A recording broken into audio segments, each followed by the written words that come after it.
પ્રાર્થના કરીએ. પ્રભુજી, અમે તમારો આભાર માનીએ છીએ તમારા વચનોનું હલન કરવા માટે અમારી આંખોને ખોલો. પ્રભુ ઈસુ ખ્રિસ્તના નામમાં મારી પ્રાર્થના સાંભળો, માન્ય કરો બાપ. આમીન. ગીતશાસ્ત્ર તેનો પહેલો અધ્યાયમાં આપણે આજે જોવા માંગીએ છીએ 1 થી 6 કલમની અંદરથી. જે માણસ દુષ્ટોની સલાહ પ્રમાણે ચાલતો નથી, જે પાપીઓના માર્ગમાં ઉભો રહેતો નથી અને જે નિંદાખોરીની સાથે બેસતો નથી, તેને ધન્ય છે. અહીંયા અમુક એક માણસની વાત કરવામાં આવે છે કે જે દુષ્ટોની સલાહ પ્રમાણે, ઘણા બધા વ્યક્તિઓ દુષ્ટોની સલાહ પ્રમાણે ચાલતા હોય છે અને ત્યારે તકલીફો, મુશ્કેલીઓ આવે છે. અહીંયા લખવામાં આવ્યું છે કે જે દુષ્ટોની સલાહ પ્રમાણે, સલાહ એટલે તેઓની વાતચીત દ્વારા, તેઓ કે છે આમ કર તેમ કર, એ દ્વારા તે જણાવવામાં આવે છે. ત્યારબાદ આપણે પ્રાર્થના વચનમાં આગળ જઈએ છીએ. લખવામાં આવ્યું છે કે દુષ્ટો એટલે કોણ? દુષ્ટો વિશે આપણે આજે મનન કરવા માંગીએ છીએ. જે દુષ્ટોની સલાહ પ્રમાણે ચાલતો નથી. દુષ્ટો એટલે કોણ? દુષ્ટો એટલે ગીતશાસ્ત્ર તેનો 9મો અધ્યાય અને 17મી કલમમાં લખવામાં આવ્યું છે. દુષ્ટો એટલે દેવને ભૂલનાર, જે પોતાના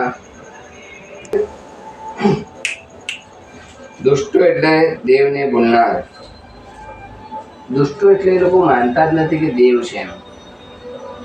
ઈશ્વરને એ ભૂલી જાય છે. ભૂલી જવું એટલે ભૂલી જવું કે છે જ નહીં. આપણી જોડે કોઈ બે વ્યક્તિઓ હોય, આપણી સાથે રહેતા હોય અને વ્યક્તિ આપણે ભૂલી જઈએ, એમ ઈશ્વર જોડે છે માણસોની. પણ જે દુષ્ટો છે ભૂલી જાય છે કે ઈશ્વર છે જ, હું જ બધું છું. અને જે હું કે છે દુષ્ટો છે. અને લખવાનું છે કે જે માણસ દુષ્ટોની સલાહ પ્રમાણે ચાલતો નથી. ઘણા બધા દુષ્ટો હોય, એમની સલાહ પ્રમાણે ચાલે છે ત્યારે એમના જીવનમાં ઘણી બધી તકલીફો આવે છે. ઘણી જગ્યાએ એવી જગ્યાએ મેં મારા જીવનમાં જોવામાં આવ્યું છે કે તેઓ પોતાની મેરે ચાલતા નથી, પણ જે ઈશ્વરથી દૂર છે, દેવને ભૂલેલો છે, એની જોડે ચાલે છે. અને પ્રભુ ના પાડે છે કે એવા જોડે ચાલવું નહીં. કારણ કે જો એવી રીતે ચાલતો હશે, જે ઈશ્વરને ઓળખતો નથી, તો ઈશ્વરની સમજ ક્યાંથી આપશે? ઈશ્વરની સમજ આપી જ નહીં શકે. એટલે કોઈ પણ દુષ્ટ જે ઈશ્વરને, દેવને ભૂલી જાય, ભૂલ કરનાર છે, જેને દેવને ઓળખતો નથી, ભૂલી જનાર છે, એ વ્યક્તિની સલાહ તમારે કોઈ આપણે લેવી નહીં, એમ પ્રભુના વચનોમાં આપણને કહેવામાં આવ્યું છે. પછી કહે છે પાપીઓના માર્ગમાં ઉભો રહેતો નહીં. પાપીઓ, વ્યભિચારીઓ, ચોરી કરનાર, લૂંટ કરનાર, મારામારી કરનાર, ખૂન કરનાર, જ્યાં ત્યાં ઝઘડા કરનાર, એ લખ્યું છે કે પાપીઓના માર્ગમાં ઉભો રહેતો. જો તમે તેમની સાથે ઉભા રહ્યા તો એમાં તમે પાપી બન્યા. ઈશ્વર કહે છે એમાં ના ઉભો રહેતો, એમાં ઉભો ના રહેતો. ઘણી વાર ઘણા લોકો એ ચોરી કરતા છે, હું તમારી જોડે સામેલ થઈ જઈશ અને એમની જોડે ઉભો રહેશે. પણ પ્રભુ કહે છે એમની જોડે ઉભો ના રહીશ. કોક વિચાર કરતો છે એની જોડે ઉભો રહે કે ભાઈ તું એ કર, હું અહીંયા ઉભો છું દરવાજા પર. ઘણી બધી સ્ત્રીઓ હોય છે, ઘણા બધા પુરુષો હોય છે, આવા પાપીઓની સાથે ઉભા રહે છે. ઈશ્વર કહે છે એમની સાથે ઉભા પણ ના રહે. જે નિંદાખોરોની સાથે બેસતો નથી. નિંદા કરે અમુક જગ્યાએ, ઘણી બધી જગ્યાએ જોઈએ છે બહેનો એકબીજાની નિંદા કરતા હોય છે, કીટી પાટી કરતા હોય છે, મારો વરાવો ને પેલાનો વરાવો ને, ઘણી બધી જગ્યા પર. અને પુરુષો બી અમુક જગ્યા પર બેસીને વાતો કરતા, મારા બૈરી હાલ છે, તેમ છે, નિંદા કરતા હોય છે. ઘણા બધા સાસુ હોય છે, પડોશીઓની સ્ત્રીઓની સાથે જઈને વાતો કરતી હોય છે, એની નિંદા કરતી હોય છે વહુની. પણ પ્રભુનું વચન કહે છે કે નિંદાખોરની સાથે બેસતો નથી. ઈશ્વરે તમને સમય આપવામાં આવ્યો છે. અહીંયા લખ્યું છે એ પ્રમાણે તમારી પાસે સમય છે. ત્યારે આ બાબતો જે છે લખવામાં આવી છે, દુષ્ટોની પ્રમાણે ચાલવું નહીં, એમની સાથે બેસવું નહીં, ઉભા રહેવું નહીં.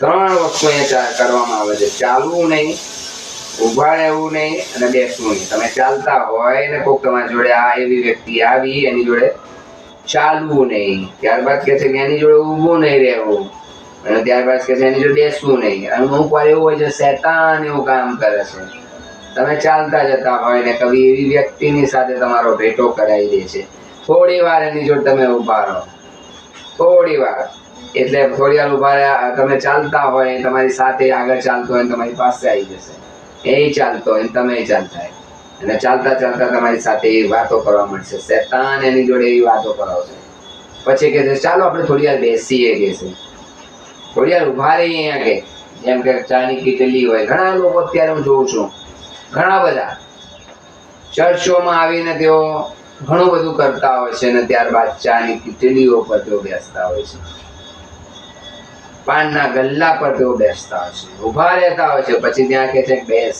એની જે વ્યક્તિ હોય છે જે દેવને ભૂલનાર છે બેસે, ચાલુ, ઊભા રહેવું અને બેસવું, જરા ચાલતા પકડે છે, પછી એને ઊભો રાખે છે અને પછી એને બેસાડે છે, બેસાડ્યા પછી એની જોડે ચર્ચાઓ કરે છે, નિંદાઓ કરે છે.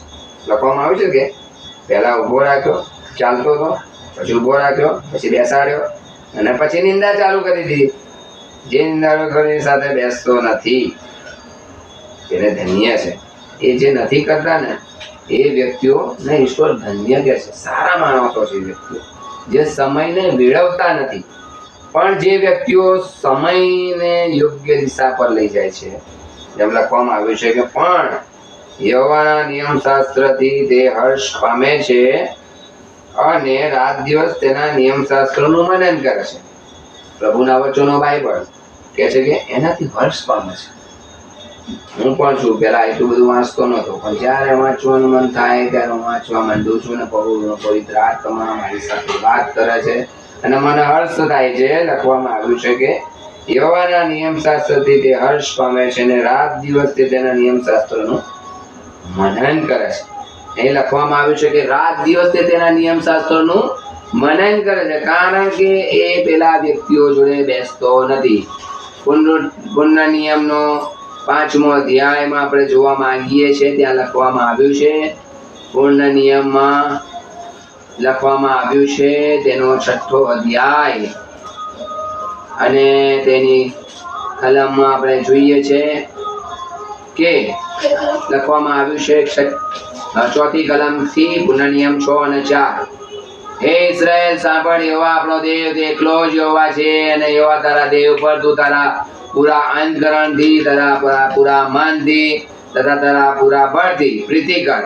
અને આજે હું આજે તને ફરમાવું છું કે તે તારા અંતકરણમાં ઠસી રહે. અને 7મી કલમ આમીન ભાઈ આપણને કઈ સંભળાવશે જોરથી. અને તે તું ખંતથી તારા છોકરાને શીખવ ને જ્યારે તું ઘરમાં બેઠો હોય ને જ્યારે તું રસ્તે ચાલતો હોય ને જ્યારે તું સૂઈ જાય ને જ્યારે તું ઉઠે ત્યારે તે વિશે વાત કર. આમેન. અહીંયા આપણે જોઈએ છે કે આજે નિયમ શાસ્ત્ર એ વ્યક્તિનો કહેવામાં આવ્યું છે કે રાત દિવસ તેના નિયમ શાસ્ત્રનું મનન કરે છે. અને એ લખવામાં આવ્યું છે કે શું કહે છે તે ઘરમાં બેઠો હોય, ચાલતો હોય, સૂતો હોય ત્યારે તે વિશે વાત કર.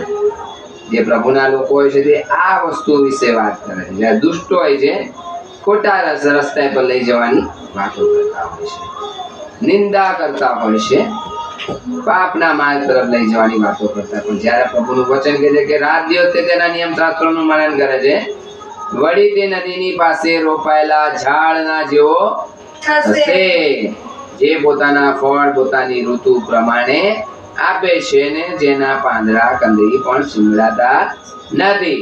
વળી જે કંઈ તે કરે છે તે સફળ થાય છે. વાલાઓ, નદીની પાસે રોપાયેલા ઝાડ છે. જો તમે અરણ્યમાં ઝાડ તમે રોપેલું હશે અને પાણી નહીં મળતું હોય, એ સુકાઈ જશે. તમે જુઓ છો આપણા ઘણી બધી જગ્યાઓમાં ખેતરોમાં જ્યારે વરસાદ હોય છે ત્યારે લીલું લીલું છમ લાગતું હોય છે, પણ જ્યારે ગરમી પડે છે ત્યારે બધું સુકાઈ જાય છે, ઝાડ પણ સુકાઈ જાય છે. અને તમે જુઓ છો, પણ એ લખવામાં છે કે તે નદીની પાસે રોપાયેલા ઝાડના જેવો થશે. એને પ્રભુના